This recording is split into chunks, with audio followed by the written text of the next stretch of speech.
on verra justement les différents statuts et ceux qui ne seraient pas compatibles avec celui de VDI. Mais tout le monde peut rejoindre Jeunesse, sachez-le. C'est juste le statut VDI qui n'est pas ouvert à tout le monde. Néanmoins, le statut VDI est certainement le plus facilitant, le plus accessible pour grand nombre de nos distributeurs, également certainement pour un certain nombre de distributeurs qui sont essentiellement des consommateurs personnels au prix de gros. Voilà. Alors, je vais rapidement parler de la création du statut VDI, du VDI comme statut mixte sur le plan social et fiscal, et puis ensuite de son mode d'emploi, qu'est-ce qui nous permet de donner comme avantage à ceux qui nous rejoignent comme VDI. Et là, vous verrez, pour le recrutement, c'est intéressant. Et puis ensuite, le processus d'inscription sera vu lors du prochain webinaire la semaine prochaine. Voilà. Alors tout d'abord, le statut VDI n'est pas récent, puisqu'il date maintenant de la loi Madeleine 93, et il offre un certain nombre d'avantages, puisqu'il est extrêmement simple, il permet d'être compatible avec les personnes qui sont à Pôle emploi, il permet de permettre un complément de revenu, ou tout simplement à ceux qui rêvent d'être leur propre patron sans en avoir les inconvénients. Alors, vous le savez, on peut travailler chez soi, à temps choisi, c'est vrai pour notre activité, et bien évidemment pour le VDI, c'est idéal. Ce qui est important, le VDI est un statut mixte. Sur le plan social, on est comme assimilé salarié. 2/3 des charges sociales sont payées par l'entreprise Jeunesse, et 1/3 par nous, distributeurs, quand on est inscrit comme VDI. Et dans ce cas de figure, Jeunesse prélèvera chaque semaine, lors du paiement de nos commissions, un petit pourcentage régularisé à la fin de chaque mois, et ensuite régularisé à la fin du trimestre complet, lorsque Jeunesse paye l'ensemble des charges sociales à l'État français. Donc, vous êtes en tant que chef d'entreprise sans les soucis du chef d'entreprise, et être VDI, c'est rejoindre Jeunesse avec un risque zéro. Être dans la légalité n'est en aucun cas une gêne, c'est au contraire un avantage pour nous distributeurs Jeunesse. Être aujourd'hui avec la possibilité du statut VDI, c'est nous permettre de recruter plus facilement encore, car respecter la loi est un avantage. Ne pas respecter la loi, c'est empêcher Jeunesse de se développer correctement en France. Alors, je vais parler du statut mixte, je vais parler des cotisations sociales, donc de l'ouverture des droits maladie, de la retraite, et ce statut n'est pas réglementé par le Code du travail. Donc évidemment, pas de cotisation à Pôle emploi, pas d'indemnité de licenciement, pas de congés payés, ça va de soi. On est réglementé par le Code du commerce. Le VDI est un statut à part entière. Alors,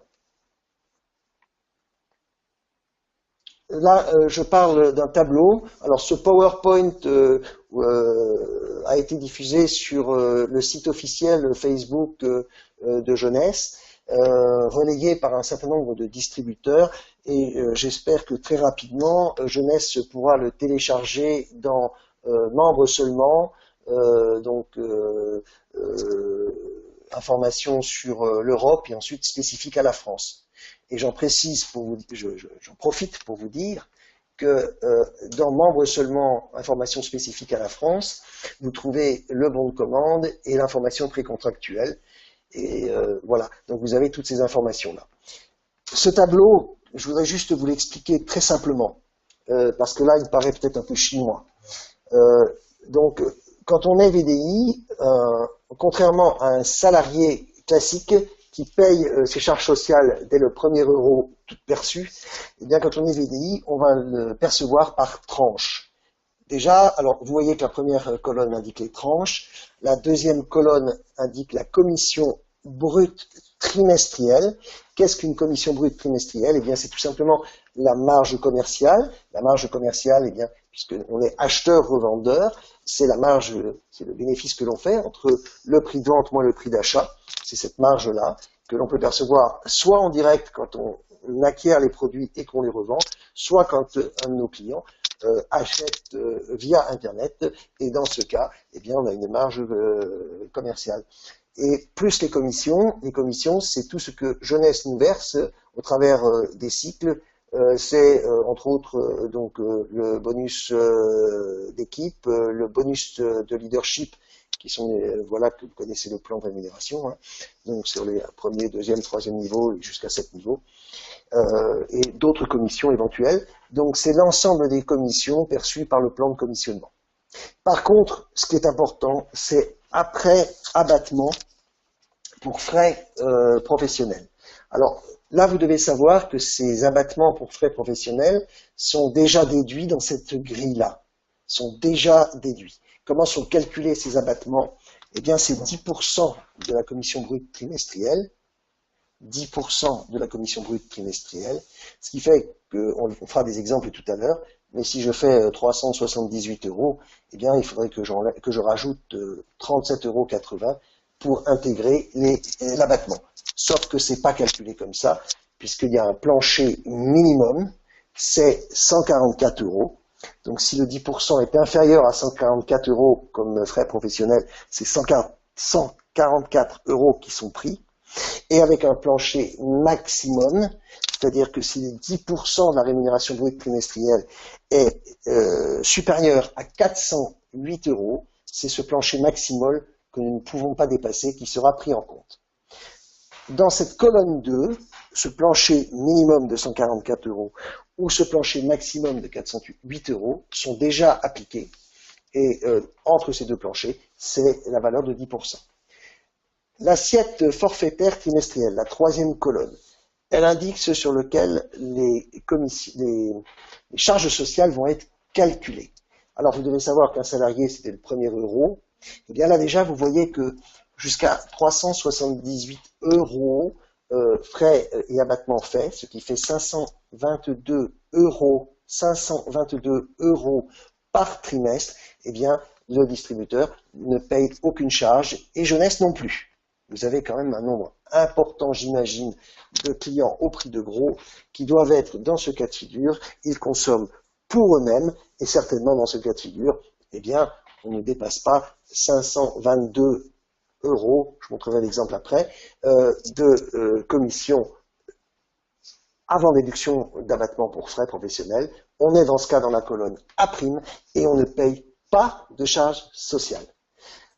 Pour les tranches A, B et C, A, B et C, les montants que vous voyez là ne sont pas une assiette forfaitaire, mais sont une cotisation forfaitaire.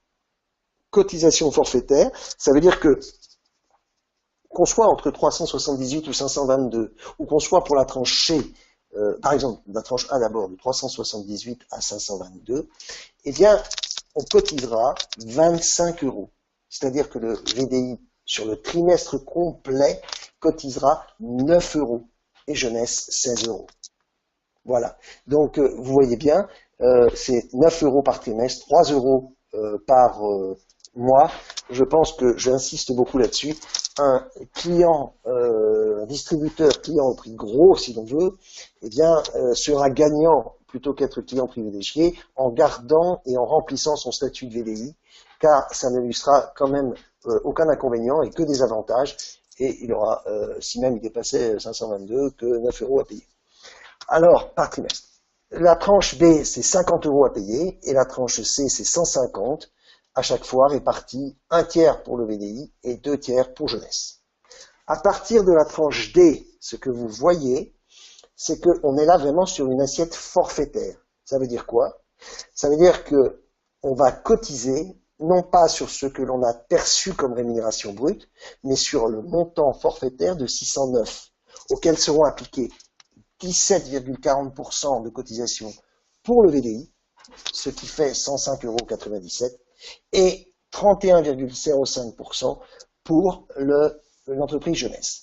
Vous voyez que dans ce cas de figure, on est gagnant là encore par rapport à un salarié, puisque nos cotisations sont sur des tranches, et dans ces tranches, sur une assiette forfaitaire. Et ça, on l'a jusqu'à la tranche O, que vous voyez en bas. J'insiste un peu là-dessus parce qu'il me paraît important que vous puissiez bien comprendre ce tableau. Donc je répète, pour la tranche A', aucune cotisation à payer. A, B, C, il faut regarder sur la base de 25 euros, un tiers, donc 9 euros pour VDI et 16 pour jeunesse. Pour la tranche B, 50 euros. Et pour la tranche C, 150 euros. C'est ces bases-là qui correspondent aux cotisations de jeunesse et des VDI. Et à chaque fois pour le VDI, c'est un tiers de la somme. À partir de D et jusqu'à O, c'est sur une assiette forfaitaire dont les montants sont indiqués dans la colonne 3. Et il faut appliquer les montants, c'est fait déjà, de 17,40 pour le VDI ou de 31,05 pour jeunesse. Et à partir au-dessus de la tranche O, eh bien, dans ce cas de figure, c'est la réglementation normale de cotisation des charges sociales, c'est-à-dire c'est sur le réel et à base de 17,40% de la rémunération réelle. Donc là, ça commence à être des rémunérations, enfin des charges plus importantes. Mais jeunesse, certainement, mettra en place des systèmes qui permettront, enfin qui inciteront quelque part, en tout cas nos distributeurs, à comprendre qu'on a plus intérêt à partir de, grosso modo, 1500 euros de commissionnement, de rémunération, commission brute trimestrielle, mensuelle, 1500 commission brute mensuelle. Donc je répète, 1500 euros de commission brute mensuelle, on n'a pas vraiment intérêt à rester VDI, même si la loi nous le permettrait. Je pense que jeunesse, certainement, réfléchit pour que dans son plan de rémunération, au-delà d'un certain statut, ce soit réservé dans les avantages du plan lié au rang, à être auto-entrepreneur, ce qu'on appelle maintenant micro-entrepreneur, ou bien en entreprise. Voilà, je passe à la diapositive suivante. Exemple de calcul, c'est très simple. L'exemple de la tranche A', 378 euros, c'est la rémunération brute trimestrielle, déduction des charges, déduction des frais professionnels. Je rajoute 144 euros, c'est le plancher minimum, ça fait 522 euros par trimestre, ça fait 174 euros par mois et aucune charge à payer. Je pense que certains, je répète, distributeurs, clients au prix de gros seront intéressés par cela. La tranche B, c'est 1044 euros qui est le maximum, plus 144 euros, puisqu'on est toujours à la tranche minimale de déduction des frais professionnels, 10% ne suffisant pas, ça fait 1188 euros, soit 396 euros par mois, ce qui est déjà pas mal, et les charges à payer pour le VDI sont de 18 euros par trimestre. Donc, vous voyez, ça fait pas encore des masses. 3 x 6, 18, ça fait 6 euros par mois. Et la tranche T, je vous l'ai montré, parce que là, on est au-delà des 10%, donc j'applique bien les 10%, enfin, au-delà du plancher minimal, donc j'applique les 10%, 1740, plus 174 euros de frais professionnels, ça fait 1914 brut trimestriel perçu, réellement, 638 en moyenne par mois. Il y a énormément de distributeurs qui vont se retrouver là-dedans, j'imagine, et les charges à payer sur le trimestre sont de 105,97 euros. Alors, 105,97 euros, ça fait grosso modo, je vais vous dire, 35 euros par mois. Donc 35 euros par mois quand on en gagne 638, je pense que c'est pas catastrophique. Je vais maintenant aborder les avantages sociaux d'être VDI. Eh bien, depuis le 1er juillet, alors c'est même pas, c'est parce qu'il y a une nouvelle loi qui est passée en 2014. Donc en fait, ce qu'il faut comprendre, c'est que quelqu'un qui est à Pôle emploi peut tout à fait être VDI chez Jeunesse. Il faut juste leur indiquer le montant. J'allais dire que ils effectuent un calcul, ils prennent 70% du montant de la rémunération, ils effectuent un calcul par rapport à votre indemnité journalière, et les journées qui ne vous payent pas par rapport à ce que nous avons gagné avec Jeunesse, eh bien, est reportée dans le temps, puisqu'en étant à Pôle emploi, nous avons un droit à des journées indemnisées, et lorsque on a un cumul d'activités, eh bien, complémentaire, on n'est pas limité aux 70%, mais par contre, ce qui est sûr, c'est qu'on ne peut pas avoir A plus B. A, c'est ce que je gagne chez Jeunesse, plus B, ce que j'ai par Pôle emploi. Ce que je gagne chez Jeunesse, le montant A, est calculé à un nombre de journées indemnisées, déduites et reportées dans le temps. Donc, on est plus longtemps éventuellement indemnisé, mais je suis persuadé que votre réussite avec Jeunesse fera que vous sortirez certainement avant même la fin de vos journées d'indemnisation. Mais sinon, vous pouvez le faire. Si vous êtes inscrit à Pôle emploi, mais que vous aviez déjà l'activité jeunesse, eh bien dans ce cas, ça n'a rien à voir avec votre indemnité, puisque l'activité, vous l'aviez avant. Et là, évidemment, c'est cumulé. Hein. Vous êtes indemnisé de temps par Pôle emploi, et ce que vous gagnez par jeunesse, eh bien, vous le gagnez, et c'est du plus. Donc ça veut dire que pour le recrutement, mieux vaut, quand quelqu'un vous dit « je sens que c'est pas terrible avec mon entreprise », leur conseiller de nous rejoindre avant de s'inscrire à Pôle emploi. C'est nettement plus intéressant, puisque là, il y aura cumul. Relation avec la caisse primaire d'assurance maladie. Là, vous avez souvent des personnes pour qui se retrouvent avec la CMU. Et c'est vrai que sur le plan mental, c'est pas top pour eux. Eh bien, c'est un argument aussi que vous pouvez avoir sur le plan, j'allais dire, du recrutement. Eh bien, une personne qui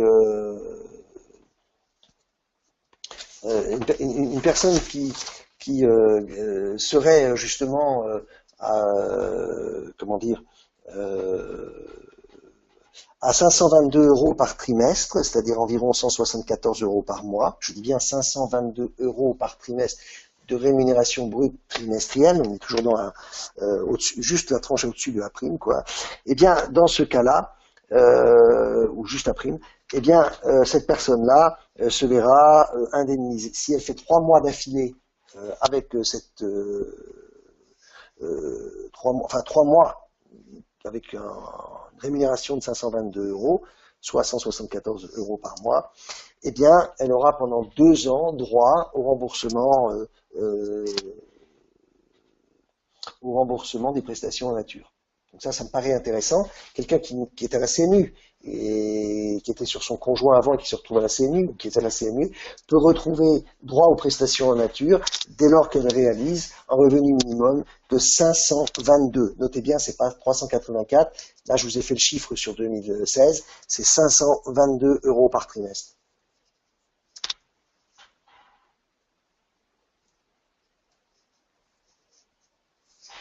Voilà. Alors, ensuite, attendez, je vous dis une bêtise. Non, c'est 522 € par mois. Excusez-moi. 522 € par mois. 522 € par mois. Je reprends. Pour l'ouverture des droits aux prestations en nature, pour l'année 2016, un revenu minimum de 522 € par mois, eh bien, 3 mois d'affilée sur le trimestre précédent, donne 2 ans de droit aux prestations. Pareil pour les indemnités journalières, mais là il faut compter alors 1187 € par trimestre. Non, attendez, excusez-moi, je me suis trompé. Excusez-moi, je reviens sur cela, hein, c'est très important pour vous, donc je vous demande excusez-moi pour cette erreur, je veux que ce soit clair pour tout le monde.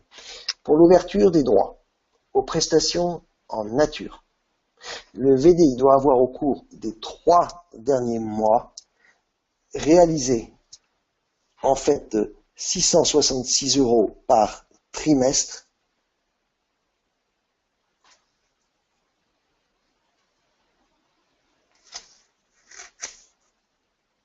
soit 222 € par mois.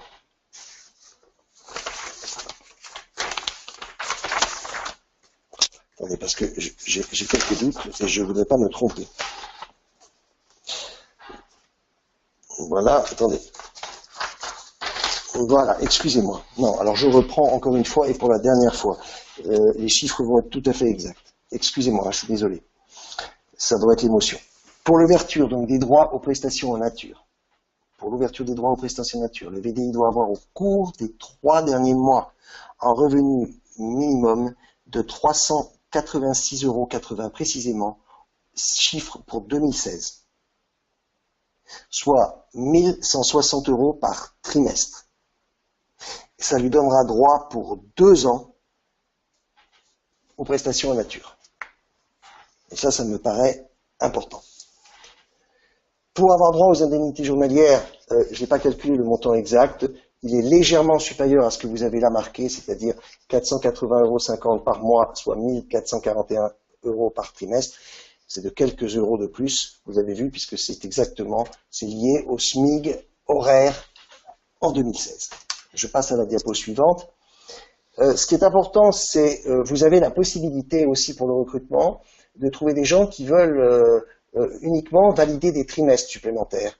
Eh bien, on peut valider un trimestre de cotisation au titre général de l'assurance vieillesse, et là, ça correspond à un revenu du trimestre de référence, avec un minimum pour 2015, c'était 480,66 € par mois. Je ne l'ai pas pour 2016, mais vous l'aurez dans les semaines qui viennent, je vous le donnerai. Donc là encore, vous voyez que c'est un moyen dans le recrutement de dire aux gens, si vous êtes VDI, si vous nous rejoignez avec Jeunesse, en tant que VDI, vous pourrez valider votre trimestre avant de pouvoir avoir droit à votre retraite. Le statut fiscal. Donc statut micro-entreprise, c'est ce dont je vais parler, franchise de TVA, la comptabilité qu'on doit conserver, la déclaration de ses revenus, la CFE.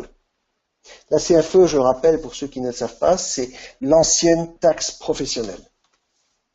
Alors cette ancienne taxe professionnelle appelée maintenant CFE, eh bien notez-le, c'est important, il y a une exonération au profit des VDI, et pour 2015, si la rémunération brute annuelle est égale ou inférieure à 6 277 €. Donc ça veut dire que vous aurez certainement bon nombre de vos distributeurs inscrits comme VDI qui n'auront pas à payer une taxe CFE. C'est important parce que je sais que c'est souvent un souci. Non, là on a une exonération pour les revenus modestes pour certains VDI. Alors, le régime, on est acheteur-revendeur, donc le régime qui nous intéresse, c'est celui d'achat-revente. Donc, il est basé sur la somme de 80 200 € pour être en micro-entreprise. Donc, tant que vous êtes en dessous de cette somme, l'activité de revente, c'est le chiffre d'affaires à ce niveau-là. L'activité de prestation à prendre en compte, c'est toutes les commissions, 32 900 €. En tant qu'acheteur-revendeur, on le verra en tant que BIC, bénéfices industriels et commerciaux, micro-entreprise. Une chose, si vous avez des personnes qui sont inférieures à 90 200 de chiffre d'affaires, mais qui se retrouvent en activité de prestation, c'est-à-dire que toute leur commission versée par Jeunesse est supérieure à 32 900, eh bien dans ce cas, c'est l'activité de prestation qui prime, et dans ce cas, ils sortent de la micro-entreprise. Mais là, vous serez plus VDI à mon avis, vous serez déjà en auto-entrepreneur, même pas en auto-entrepreneur, certainement en société. Donc notez bien que pour à l'acheteur-revendeur, le montant c'est 82 200 € de chiffre d'affaires pour être en micro-entreprise, inférieur à cette somme c'est OK. Mais si votre activité de prestation, c'est-à-dire que vos commissions perçues, commissions par les ventes de votre réseau, est supérieure à 32 900, eh bien, vous êtes obligé de sortir du statut micro-entreprise, même si votre achat-revente est inférieur à 82 200. Voilà. Mais ça, à mon avis, il y aura peu de gens dans cette situation-là, puisque d'ici là, vous ne serez pas en VDI. La TVA, je vous conseille de toute manière d'être en franchise de base. Pour la majorité des VDI, vous devez le savoir.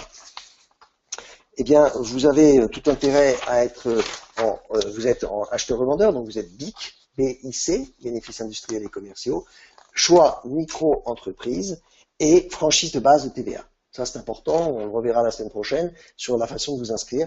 Mais je répète, c'est BIC, micro-entreprise, franchise en base de TVA. Voilà. Pour ceux qui sont donc inscrits en tant que VDI, et ça c'est important car il faut être inscrit et avoir fait sa déclaration d'existence, ce qu'on verra la semaine prochaine, et bien dans ce cas, vous bénéficiez des exonérations du paiement de la CFE par rapport au montant que j'indiquais tout à l'heure, donc en termes de 6 000 de revenus, c'est-à-dire 6 277. Si vous n'êtes pas inscrits comme VDI et qu'ils s'aperçoivent que vous avez une activité, eh bien, sans la déclaration d'existence, vous êtes censé, puisque vous avez une activité, vous êtes censé payer la CFE. Donc, tout intérêt à s'inscrire en tant que VDI, et je dirais, même si l'essentiel de notre activité est une consommation personnelle pour une certaine personne. Voilà.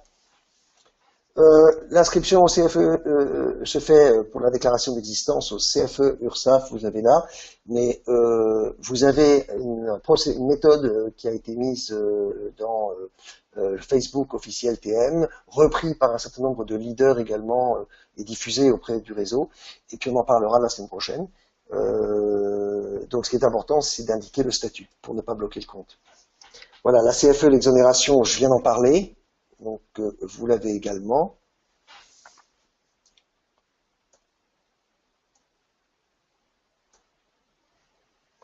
Alors, je vous propose, donc vous l'avez compris, là, ce qu'on a vu, c'était le côté social. Vous avez vu que les charges à payer sont pas énormes et sur des cotisations forfaitaires ou une assiette forfaitaire. Pour le fiscal, on a vu que c'était en micro-entreprise, on a vu les seuils. On a vu également qu'on pouvait être exonéré de la CFE, et si cette CFE vous paraissait trop importante, vous pouvez également demander une exonération partielle. En général, l'État vous répond. Également, on a vu les avantages pour le recrutement, eh bien, c'est gagner des points de retraite, des trimestres, donc, c'est bénéficier des remboursements de la sécurité sociale et éventuellement des indemnités journalières. Mais les indemnités journalières me paraissent moins intéressantes puisqu'il vaut mieux, surtout si vous avez un réseau en place, développer votre activité et dans ce cas, vous ne pouvez pas être déclaré comme en indemnité journalière. Quels sont les droits et les obligations d'un VDI? Eh bien, tout simplement, tout d'abord, fournir le numéro de sécurité sociale avec copie de la carte vitale, signer le contrat d'agrément par Internet. Le VDI doit respecter l'image et les règles de la société, vous le savez, donc jeunesse, le code de la consommation et la déontologie de la vente directe. Le VDI s'engage à établir, donc quand il le vend directement, donc en achat-revente, un bon de commande une information précontractuelle, et puis ensuite un bon de commande que vous pouvez télécharger dans Membres seulement, France spécifique. Voilà. Il ne fait pas de vente forcée, on le sait, il est le seul responsable de ses actes, il a le droit de cumuler plusieurs activités, chômage et VDI, on en a parlé, il ne peut prendre aucun engagement ni décision au nom de jeunesse, c'est important, on est indépendant et on ne représente pas l'entreprise. Le VDI est donc indépendant, jeunesse ne peut prétendre à aucun droit de subordination, mais a le droit de nous informer et de nous donner des prix de vente conseillés maximum, peut nous aider en envoyant régulièrement toutes les informations techniques, commerciales que nous avons. Nous avons un intranet formidable, qui nous donne toutes ces informations. Alors maintenant, qui, c'est ce qu'on va voir, peut être VDI ou ne pas l'être? VDI et chômage, j'en ai parlé, pas de souci, vous l'avez compris. Par contre, un avantage à être inscrit comme le VDI avant de se retrouver au chômage, car dans ce cas, le cumul total est possible. Dans le cas contraire, un calcul sera fait pour déterminer le montant des nombres de journées non indemnisées et qui, elles, par contre, seront reportées dans le temps. Une chose importante quand on est au chômage et qu'on a démarré l'activité jeunesse une fois inscrit au chômage, c'est de déclarer mensuellement et ensuite trimestriellement ces bulletins de précompte trimestriel et les bulletins mensuels. Voilà. C'est important, jeunesse nous les enverra, parce que si vous ne le faites pas, eh bien le montant de de pénalité que pourrait appliquer Pôle emploi serait très en la défaveur du distributeur, puisqu'il considérerait que on gagne, voilà, je vais vous le dire, une évaluation forfaitaire des revenus par Pôle emploi pour 2015 qui s'élevait à 602 € par trimestre. Donc la première année et 855,90 la deuxième année. Donc pour beaucoup d'entre nous, mieux vaut indiquer si on est VDI, eh bien les rémunérations que l'on fait, faute de quoi la cotisation, enfin le montant forfaitaire de rémunération risquerait d'être peut-être pour certains plus élevé. Être VDI et fonctionnaire, alors c'est vrai que c'est parfois compliqué.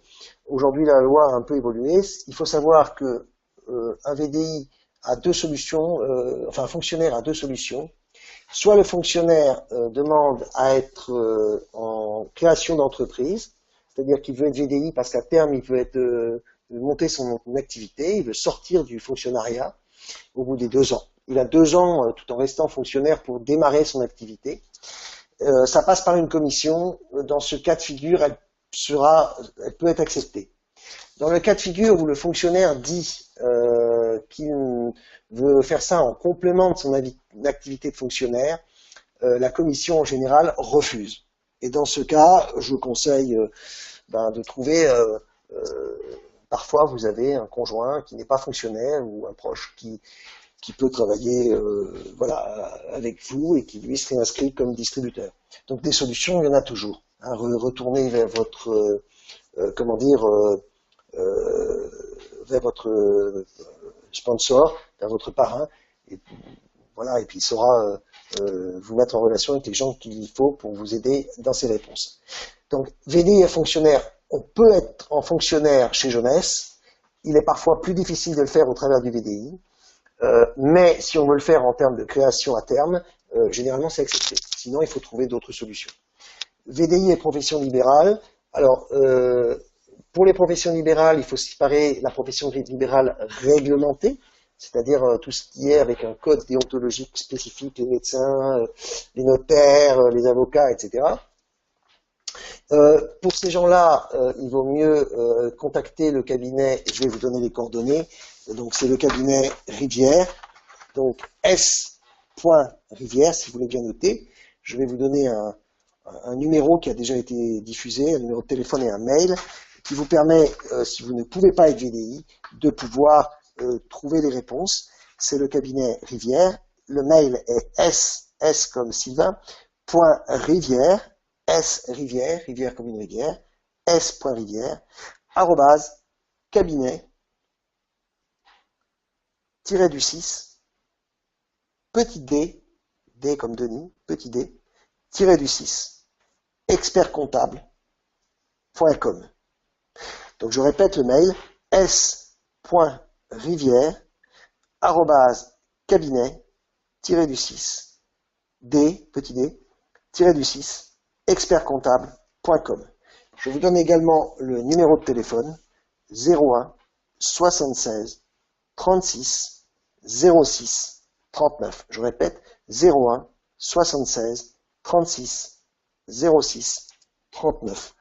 N'hésitez pas à appeler en indiquant bien que vous appelez de la part de Jeunesse, que vous êtes en relation avec Jeunesse, que vous êtes distributeur Jeunesse, et si c'est votre parrain qui le fait dans ce cas avec vous, et dans ce cas de figure, on vous indiquera quel est le statut le plus adapté à vos besoins. Donc VDI et profession libérale, oui pour les professions non réglementées, pour les professions réglementées compliquées. Exemple, un médecin pédiatre peut tout à fait être VDI puisque ce n'est pas en rapport avec son activité. Un généraliste, c'est plus compliqué. Il peut le faire en société ou sous d'autres approches. Cumul VDI et registre du commerce, pas de problème. VDI et retraite, pas de problème. Il faut juste se renseigner auprès de vos caisses de retraite pour savoir jusqu'à quel montant vous pouvez avoir une activité sans que ça pénalise vos montants de retraite que vous touchez. Il faut savoir qu'un médecin à la retraite, pas de problème. Il faut savoir qu'un fonctionnaire à la retraite, pas de problème, puisque c'est des retraités. Hein, donc intégrez bien cela. Les autres cumuls permis, eh bien c'est VDI et APE, bien sûr VDI et femme ou homme au foyer, VDI et statut étudiant s'il est majeur, et fiscalement pas dépendant de ses parents, VDI et activité professionnelle du privé, c'est normal, on peut avoir une entreprise et être VDI.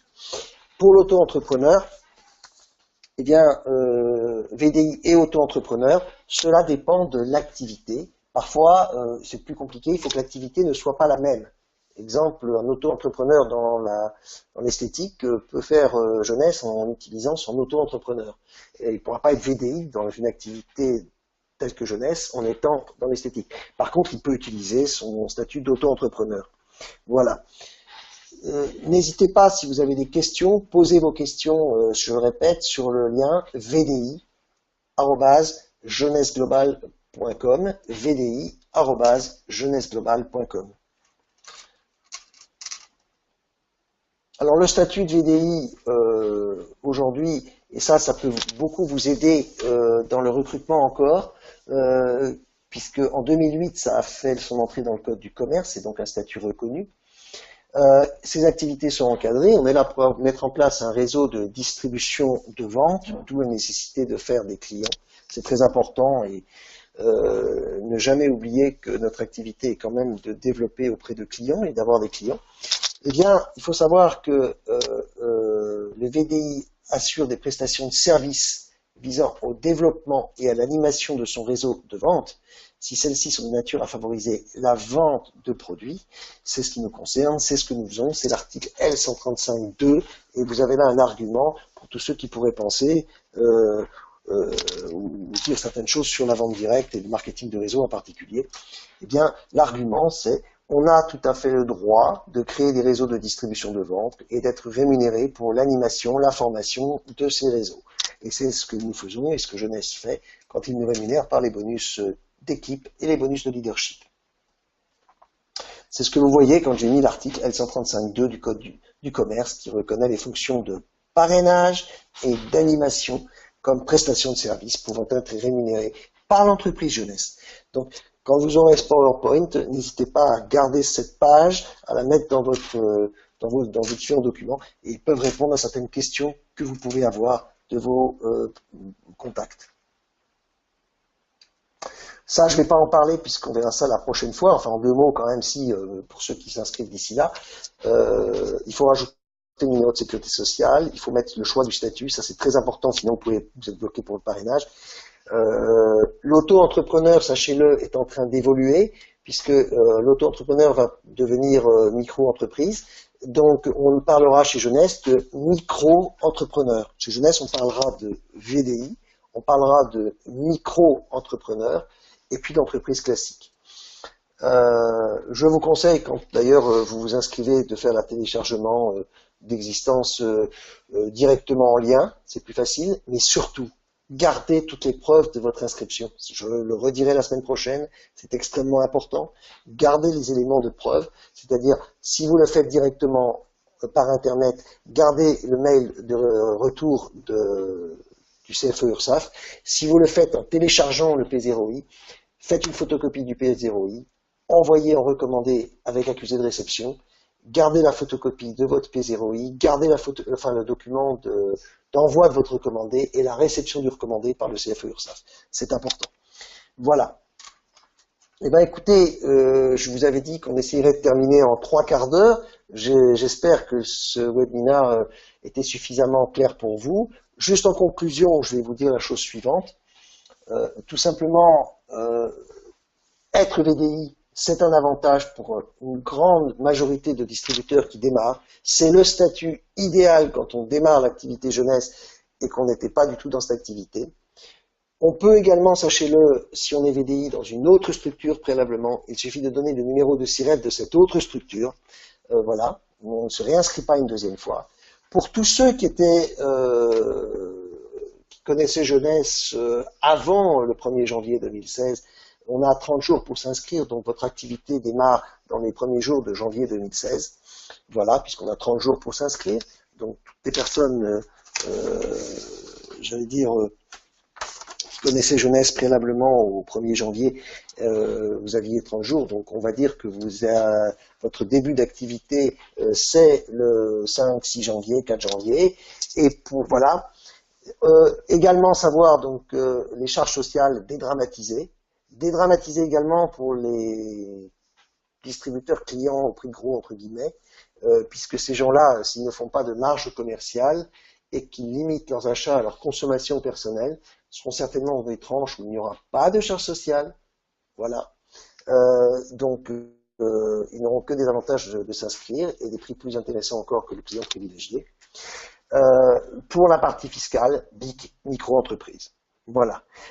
Pour ceux qui ne peuvent pas être VDI ou qui ont des questions, je le répète pour la deuxième fois, appelez le 01 76 36 06 39 qui est le cabinet Rivière expert comptable.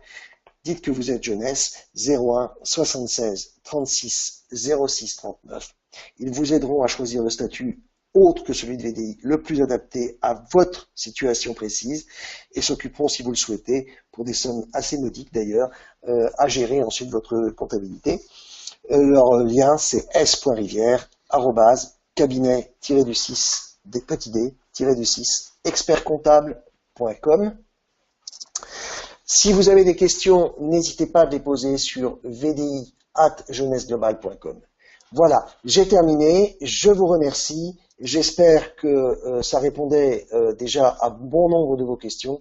Jeunesse attend vos autres questions sur le lien que je vous ai indiqué, enfin le lien mail, l'adresse mail. Je vous remercie, passez une excellente semaine, profitez de des promotions en cours chez Jeunesse, en particulier 1 euro pour le kit de démarrage pour toute personne qui s'inscrit avec un kit basique ou plus. Je vous remercie bien, à très bientôt, bonne soirée et bonne semaine.